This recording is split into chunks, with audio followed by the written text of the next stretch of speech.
Hey there, StarCraft fans! It's Falcon Paladin coming at ya with yet another edition of StarCraft 2 Legacy of the Void.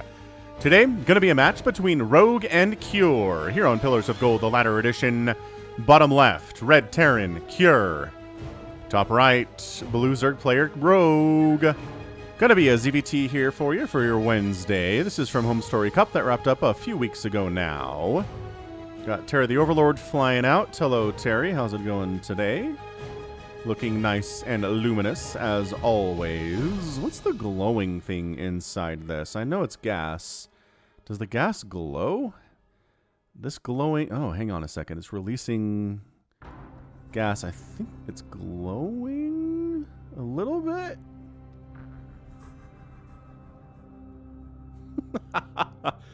You ever stop to think how weird overlords are? Just legs dangling down for no reason. Why do they have legs? Or are those antennae? I don't know. I have no idea. 1 Rax expand here from Cure, 16, 18, 17 here from Rogue. Nothing too out of the ordinary. Everything is very, very standard. And if you need a build order, lotv.spawningtool.com is a good resource for that. Constantly updating new build orders according to the current meta. Again, it is Spawning Tool with a T as in Thomas. Not a P as in Spawning Pool, but spawningtool.com. Good place to go. Alright, this Reaper's name is literally Zack Snyder. That's it. That's his whole name. Zack Snyder. The Snyder Cut came out for Justice League recently, which people generally seem to receive fairly well. I don't think people were mad about it or anything, so that was nice. A nice little win for Zack. But then recent information has come out and basically said that the Warner Brothers group doesn't really want him to be the singular vision for the rest of their movies. And so they're kind of maybe trying to go to, I think, by committee. Which is kind of what Marvel has, right? Marvel has Kevin Feige, who's kind of over the whole thing, but also another group of execs, and then the directors have their own vision on top of that. And it has resulted in pretty, you know, I want to say pretty standard, how do I want to say this? Even keel superhero movies, right? Ah, there's a link down for Zack Snyder. Queen's a little bit late, but oh, the extra hits here on the Reaper forces him to back out. Queen does pop. We are defended now. Third base is coming in here too. But yeah, like Marvel movies, they're never, like ever since Iron Man, they've never been bad. There has not been a bad Iron movie that's just like hot garbage. They've all been a certain level of acceptable, which is I think what probably WB is trying to go for here with the strategy. Anyway, enough talk about the movie industry. What are we doing? Quick third CC, sub 3 minute start on that for sure. Hellions on the way.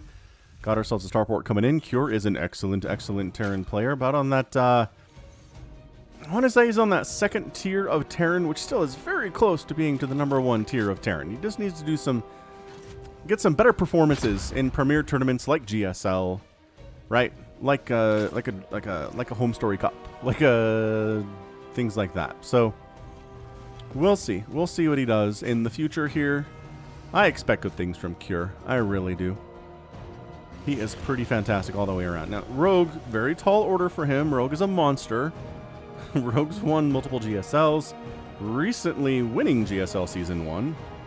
Like the absolute just madman that he is. And, yeah, he's got World Championship under his belt. He's just insanely good at StarCraft. So, we'll see.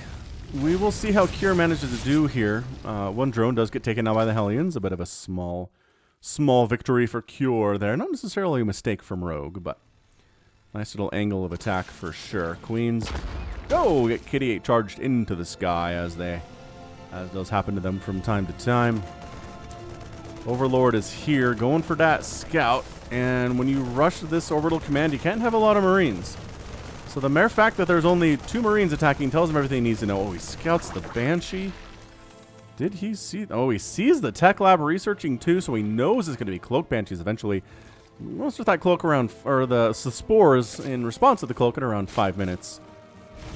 We'll see how that works out indeed for Rogue. He should be fine. I mean, that scout was disgusting. Cure cannot be happy about that at all. Yeah, you just can't engage with these queens, man. Hellions built to roast things like adepts and zerglings especially. And banelings to a certain extent, but not queens as much. Our guy is still alive, by the way. He still has that one kill. Zack Snyder doing alright for himself.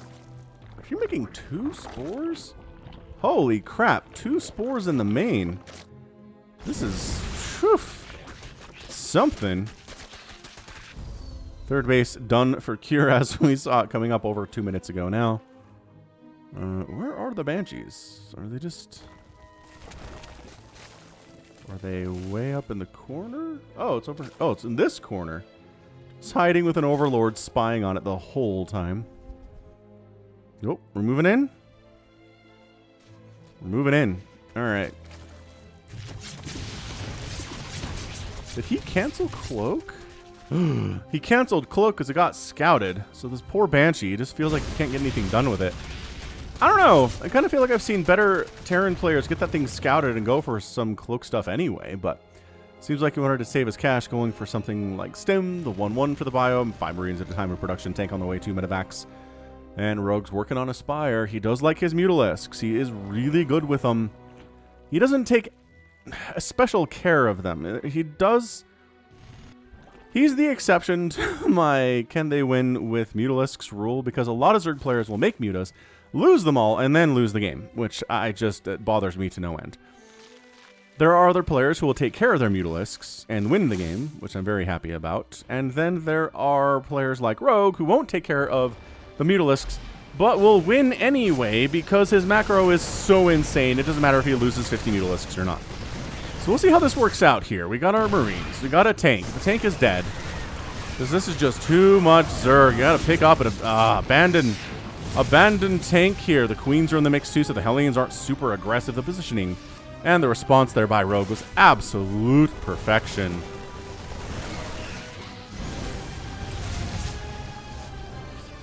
Blech. I mean, Cure's having a rough time. 12 o'clock base coming up from Rogue for a 5th. Kind of double expanding temporarily. Technically single expanding right now. So Cure on 3 bases. Cure's got a lot going for him, but there's 13 Mutalisks in production from Rogue. Not really surprised by this. Oh, the 3rd base, though. Run! Just run to SCVs. Get him out of there. Ooh, is that friendly tank fire? Friendly tank fire is not what you want on top of Zerglings that are on top of your SCVs. That's for sure. So 9 SCVs go down, which I think is probably less than you or I would have lost if Rogue showed up with that many Lings in our 3rd base and we were Terran. So you're doing some good stuff here. Making Marines. Working on that too. Is he going to get into Thor production at any point? He is still working on tanks, which can be pretty good, but the Mutaflock has arrived, and all of these Hellions are in trouble. And in fact, 3rd base is in an immense amount of trouble because we didn't have turrets up yet. Sometimes the intel's a little bit late. Again, tank dead. It's so hard to get a tank up in a position on this map that's any good whatsoever. But oh, hang on. These Queens all dying. No transfuses available. The Banelings come in. Cure gets out of there. These Mutalisks are just tearing this 3rd base to le shreds, though. Another tank down. These poor tanks are dying. I don't know, man. I don't know that I would continue to make tanks in this position, but... Yeah, now this is where you have Ling, Baneling, Mutalisk chasing your medevacs, and then everybody dies. All your medevacs are just dead. Yeah, that one's dead. This one's dead. Boost doesn't last forever. And it's been dropped down to a single medevac on the medevac counter. Not great. Is that another... Dude, we need to see how many tanks, or how many kills these tanks are getting on average before they die, because I don't... It's not great. It's real bad, in fact, is how I'm going to express this to you. Anywho. Marines. No. Oh, tank down. I don't think he got any kills before he died. He was probably new. Poor tanks. These poor tanks. Now, Rogue's done a good job keeping his Mutalisks alive. He hasn't lost any yet, which is 100% as good as you can possibly do. Oh, hang on a second. Okay, lost 2 there. In exchange for nothing, so that wasn't a good trade. But again, doesn't matter with Rogue. Gonna expand more. This is the strategy, a strategy that he really likes to use against Terran. Although, if you watch Rogue versus Maru, Yeah, Rogue versus Morrow at GSL. It was a lot of Roaches and Ravagers, man. This is not a strategy that he will pull out all the time, but he does have it in his back pocket. It's insanely good. It really can keep a Terran player defending. Back home, allowing Rogue to set up a bajillion bases with a ton of gas. And then just kind of do whatever he wants with the mutas. Even if they die, he can afford to replace them because he has so much income. See, look, the muta's just darting in. If the army's moving out, then sure, you can't repair this missile turret. All your SCVs are dead. And then all he has to do is delay. Right? Cure's not just going to A-move in here. Oh, the Banelings, though. Okay, so Cure is in an immense amount of trouble right now. And yeah, so Cure's decided to pull back, consolidate. He's losing stuff all over the place, though. He's just fighting Marines with Mutalisks. That's how many he has. It doesn't matter. Look, he just lost a Mutalisk. Doesn't matter. Just kill. Oh, there's a tank setting up. Oh no, let's kill the tank. Tank down. No kills on that siege tank. Marines trickling in. This is the most damage a Mutalisk attack has done in a ZVT on this channel in some time, I feel like. And then this is just a lot of Banelings. They're off creep, so they're probably overextending a little bit. But that's just a lot. It's 195 to 92 supply. And that's a good game. Bam. Rogue is your winner in 11 minutes and 29 seconds. Just overwhelming display of what Rogue can do with his Mutalisks, right? He lost 13 of them. He had 7 at the end of the game. So again, that's what he does. That's what he does. He's got 5 more in production, 24 lings on the way. He keeps the Terran player backed up back home. I'm really kind of shocked that Kier didn't go for any Widowmines or Thors at all. I mean, those are kind of required if you're trying to deal with someone who's attacking you with Mutalisks constantly, especially if that person is Rogue. So, kind of missed out on that one, but that's fine. Everything is over now. Kier can live to fight again another day. There's always more StarCraft to play. But yeah, I mean, just the income tab at this stage of the game was insane. Kier's army, he couldn't retake the third base at all. I really feel like a Thor showing up would have been amazing. But he kept making tanks that just didn't do anything for him. And that's an issue. So I know it's a bit of a shorter cast today, but this is one of the longer ones available to me from the recent DreamHack. So we've got a new DreamHack coming up, and hopefully that'll give us a new replay pack that we can roll with.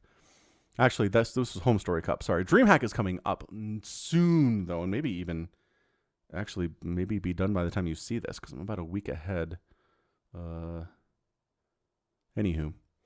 Anywho, great match, fantastic job there by Rogue, looking terrifying as per usual. And that's going to be it for me. So this has been Falcon Paladin coming at you with yet another edition of StarCraft 2 Legacy of the Void. Go ahead, hit that like button, hit that subscribe if you like what you saw and what you heard today. You can also catch me on Twitter, Facebook, Patreon, and Twitch, all at /Falcon Paladin. And until next time, as always, thank you so much for watching. You take care of yourself.